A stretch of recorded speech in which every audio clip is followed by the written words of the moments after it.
Hello guys. Welcome to Diablo the Primordial. This video is the continuation video after Mission Rimuru. So if you have not watched it, then please watch it. The link is in the description. So without any further delay, let's start. But before we start, please like, subscribe and press the bell icon so you don't miss the updates. Well, if it's that Milam-sama, if she were to know that we are hiding something. That is certainly true. So that's why he went so far to not leave any traces. Diablo and Laplace understood. With that as the base, the group began discussing on how to progress with the mission. The mission objectives were the following. First, kidnapping only the students riding on the plane as Rimuru and take them to the Maldolando Island. There, they would release all of them and reform them thoroughly with actual battles. Second, investigation on each academy's corruption. The main point of this part was to confirm if there was anything wrong with the academies which might be the source of the students' corruption. And upon confirming that, he also said to inform Ingracia that the students will be a week late. There was a need to proceed with these two simultaneously. And the problem was that the plane Rimuru was on had already taken flight.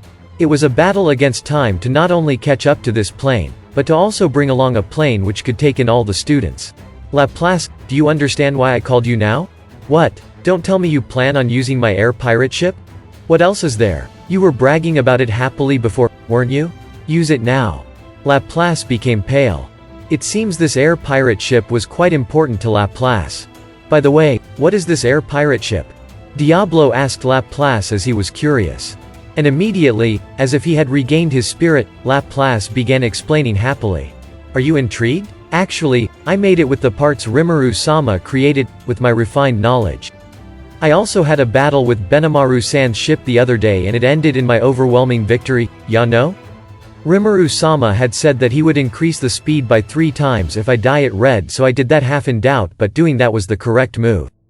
Moreover, I also used the chip from Rimuru-sama which I received as reward for the underworld job and got a high-speed autocannon.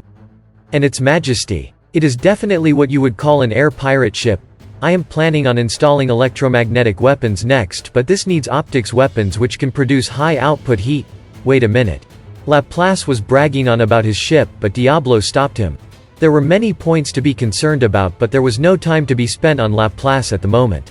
I feel like there are quite a few things I should be concerned about right now, but did you just say that Rimuru-sama was also involved in this air pirate ship thing you made? Oi, now's not the time for that, is it? No, it's important, Soy. This chip point you used, you can get stuff like that from it? And Benimaru Dono is also in this? Yes? There's also Gabble-san and Gerudo-san. If nobody wants the object within a certain amount of time, the one who goes to ask for it the quickest, and if more than one person wants it, then they have to bid on it. It's the most popular hobby these days. Gerudo-san is starting by polishing his keel. That man is an expert. And, ignoring Laplace as he happily kept going on, Diablo turned around to face Soy. Did you know of this, Soy? I did know that they were doing something, but to think it had spread that much. Even Soy was not amused. You and I. The people who are supposed to be most knowledgeable about Rimuru-san, but it seems like we still have ways to go. Well, that's fine. Let's leave that aside for now and move on with the mission. Right? I shall investigate this properly once we are done with this. At that time, I would like an explanation as well. Diablo and Soy nodded and moved forward with the plan. They made Laplace shut up and gave him the job of kidnapping the students with the air pirate ship. As I thought, you're planning on using my ship. This is a message from Rimuru-sama, but he said if you're able to complete the mission, he would even prepare a letter of marque. I will do it. Please leave it to me. Laplace's whole face was lit up with a smile and he took care and happily rushed out. It would be better to limit the use of spatial travel so that Milam doesn't notice. Soy had already decided that this mission would best fitted for Laplace when Soy received the mission from Rimuru at first. However, it was their blunder that they didn't know there was such a rage among airships currently. Diablo and Soy reflected on that on the inside. And after that, the two of them began discussing about the second objective. It had been a while after the ship had taken off. Although the duration of flight is affected by the weather, the plane would arrive at Ingracia Academy City within 10 hours. However, this time, a certain event will soon commence. And exactly when I was thinking of that, Laplace came.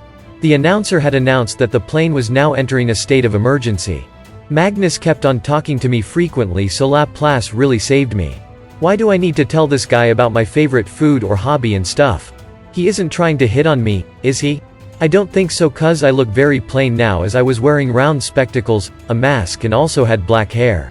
Well, I guess it doesn't really matter since Laplace is here.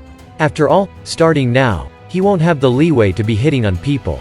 Hi-ha, this ship is now under the rule of the air pirates' greed circus. Cry, scream, and despair as you please. A cheerful voice echoed inside the ship. Laplace, that bastard, looks like he's enjoying this to the fullest. He wanted a letter of marque because he wanted to do this, eh? Well, it doesn't really matter as it won't really affect me. He won't dare attack any of the Tempest Airlines ships, and it isn't really fun seeing the ships the other countries develop emerge into the sky. For what it matters, I have already confiscated all the techniques related to airships from the Empire. It was among one of the conditions to acknowledge the Empire as independent. After all, I would like the monopoly of the sky to remain under Tempest.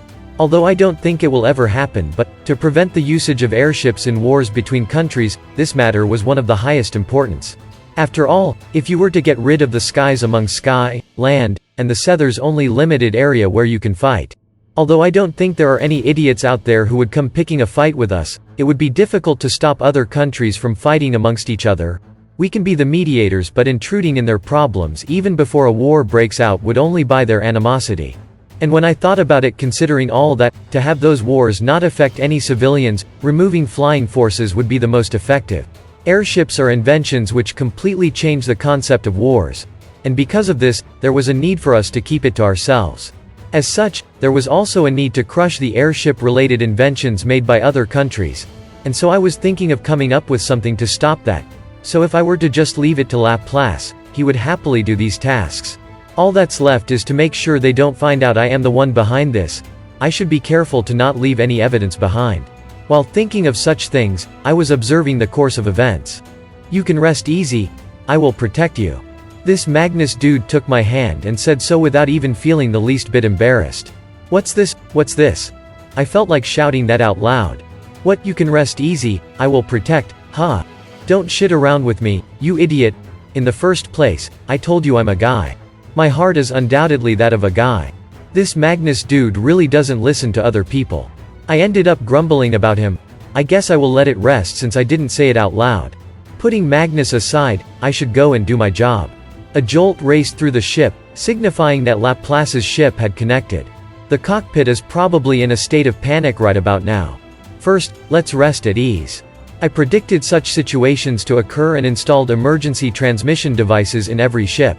I brought out a sticky steel string from my fingertip and promptly connected to one of those devices. With this, I can produce letters on the monitor using transmission codes. It would have been easy if I used thought transmission, but I decided to not use skills which leave traces behind as much as possible, but this is turning out to be quite difficult. Or so I am complaining, but actually, I installed these devices cuz I wanted to enjoy moments like these. I am glad they are coming in handy. I will keep it a secret that I am having fun feeling like a spy. My message was shown on the cockpit's monitor. It seems like the aviation transmission decoder is reporting that to the captain with a pale face. I can perfectly grasp the situation with my spatial grasp. I also let them know that I am aware of the cockpit situation. As expected of the aviation warrior elites. They moved exactly as I had predicted.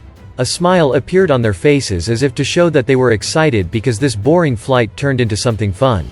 More than anything, using my name was important. It was an order from the top of their companies. Of course they would be in high spirits. After that, things progressed smoothly. Hi-ha. You see, I am in need of some strong subordinates. You people, you young and talented people. If you become my subordinate, I will spare your lives. I understand you're completely on board with this, but can't you do something about how you talk? If he keeps on doing this every time, and if by chance someone were to know that he is my underling. No, let's not think of something so far ahead. More importantly, I should enjoy this moment. You bastard. To do this to an honorable teacher of Tempest Development of Human Resources Academy, Guha? A brave teacher challenged Laplace as he was getting too excited. But, needless to say, he was beaten up. The teachers are more or less brilliant, but even the head of the year is about A rank at most. Normal teachers like these are of about B or A rank, so there's no way they could win against Laplace. That teacher has good prospects.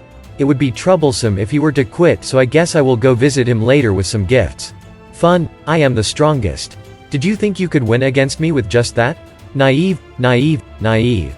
Laplace got passionate with his acting. He was glancing towards me, as if he wanted compliments or something. I hurriedly averted my gaze. And that's it. Thank you so much for watching. And if you guys have not watched my other videos, then please watch them. The links are in the description. And don't forget to like, subscribe and press the bell icon so you don't miss the updates.